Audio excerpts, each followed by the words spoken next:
It is Donald Trump's own advisors who have caused the biggest, most devastating, and most incriminating leaks in the Epstein files, and it just happened again to a fired former White House advisor who has caused so many problems for Donald Trump in his many attempts to cover up his relationship with and the crimes that he committed alongside Jeffrey Epstein. We are going to get into it all and why it means that there will be more attention paid to not just the cover-up happening in this administration, but in Donald Trump's first as well, because of a secret meeting with him and Ghislaine Maxwell. But before we get into it all, if I could quickly ask you to leave a like on this video, and if you haven't already and you enjoy our channel, to hit that subscribe button because it goes a long way in supporting our work. Now, before we get into what was leaked by this former Trump advisor, this fired Trump advisor, we have to start with the context of the latest Epstein updates coming to us from Ari Melber right here.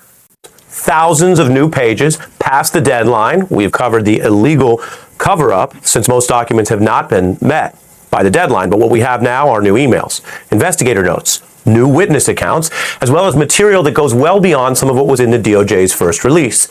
Before we get into any of the context and the wider legal ramifications, let me tell you highlights of what are in these files.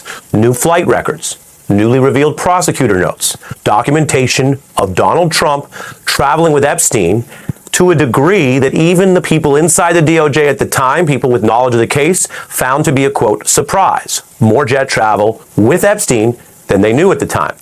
A subpoena that was sent to Mar-a-Lago during the Maxwell probe. It was seeking records. That itself is not completely incriminating for Mar-a-Lago, but it's new, and you could see why they wanted to hide it.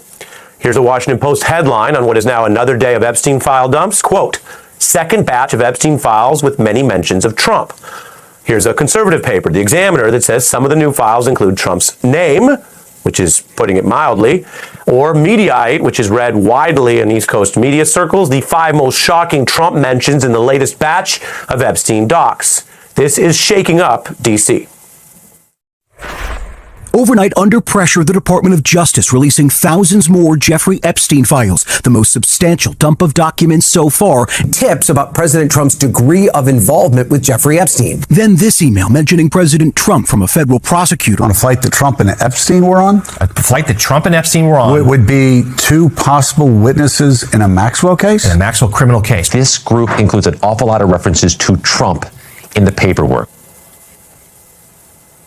Reporters, other people interested, obviously the members of Congress who demanded this by law have been going through this. At MS Now, we had people burning the midnight oil, even though it is, of course, a holiday week, as they went through these files, trying to verify, trying to make sense of it. Again, we're going to go through these new documents that include that subpoena I mentioned. It was in 2021, pretty recent, that it was sent to Mar-a-Lago and was part of the open case against Maxwell. Of course, the investigations of Maxwell have traversed multiple administrations. There's a photo of Trump with her. We don't know the context of that, but there it is. There are emails from a federal prosecutor about Trump flying on the Epstein jet, writing Trump traveled on Epstein's private jet many more times than previously has been reported. That's Jan 2020. And they note Trump was listed as a passenger on 8 flights in the 90s, including 4 flights where Maxwell was also present. They note in the flight in 93, Trump and Epstein were the only 2 listed passengers. On another, there were 3 passengers. The other individual, besides the deceased trafficker Epstein and the current President Trump, was a 20-year-old name redacted. Now, you can see why a politician might not want any of that spilling out.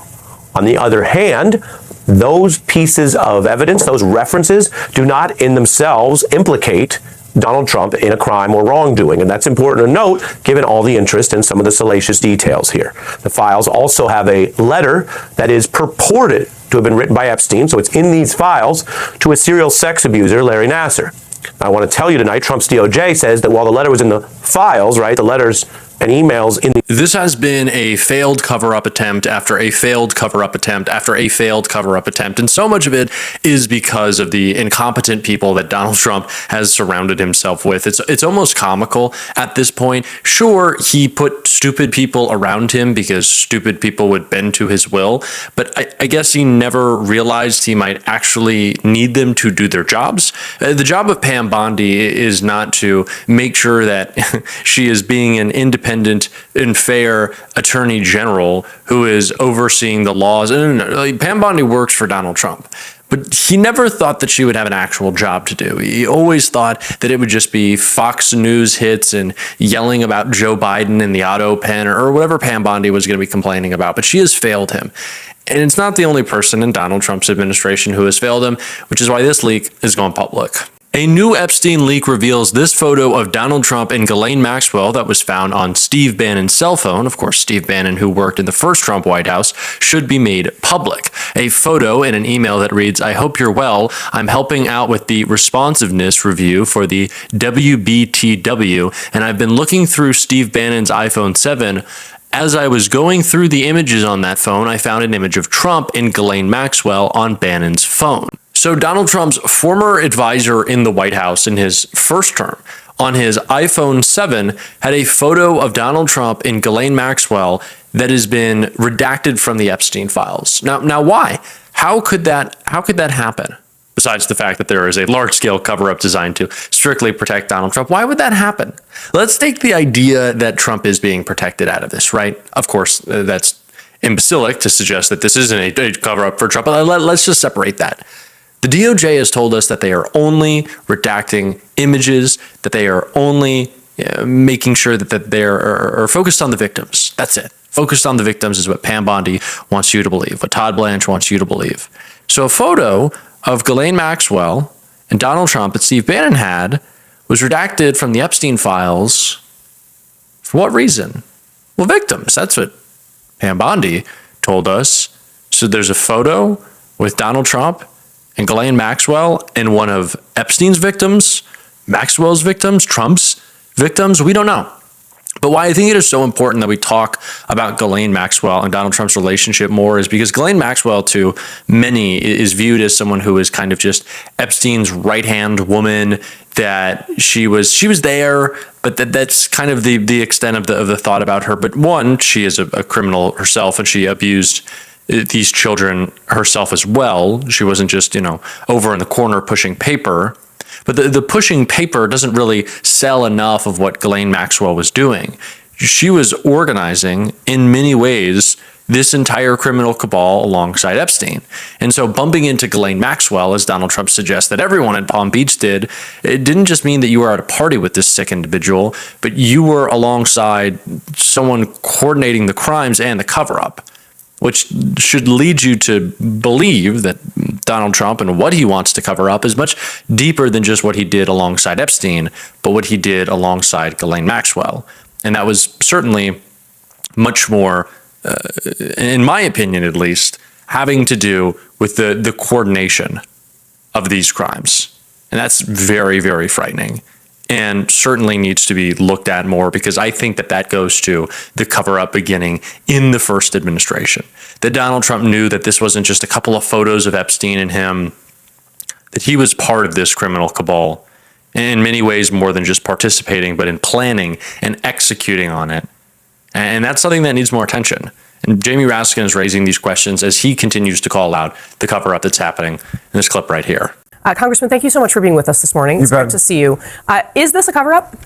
Well, sure. I mean, if you read the statute, the only things they're allowed to be redacting are related to child sex abuse, physical abuse, ongoing investigations, which they say there are none, and national security. So how can you block out an entire document? It makes no sense. And remember, Trump opposed the legislation up until the very end when he could read the writing on the wall. Then he said, "Oh, I'm for it." They decided they're just going to try to obstruct the implementation of the legislation. So that's the fight that we're in now. Do you think the 30-day time frame for releasing these documents was realistic? Well, yeah, given that they came to us back in July and said they'd been through all the documents and they couldn't find any basis for bringing any other lawsuits, they'd already scrutinized them.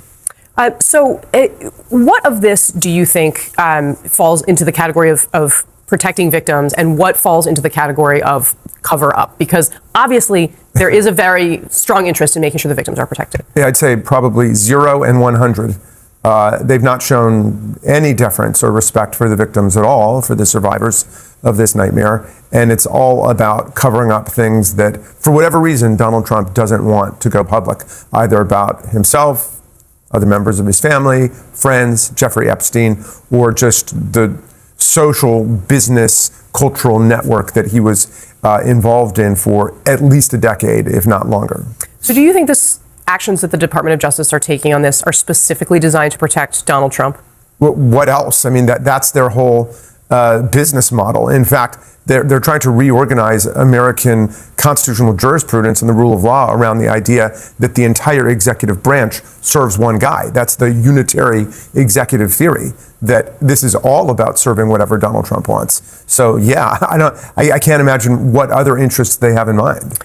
One of the things we did see were a number of pictures of former President Bill Clinton with Jeffrey Epstein, with Ghislaine Maxwell in a jacuzzi, swimming in a pool. How do you explain that connection, and are you comfortable with it? I mean, I have no idea. This is why we want to get to the bottom of it and get all of the facts out to, to the public. I mean, that's what this is about.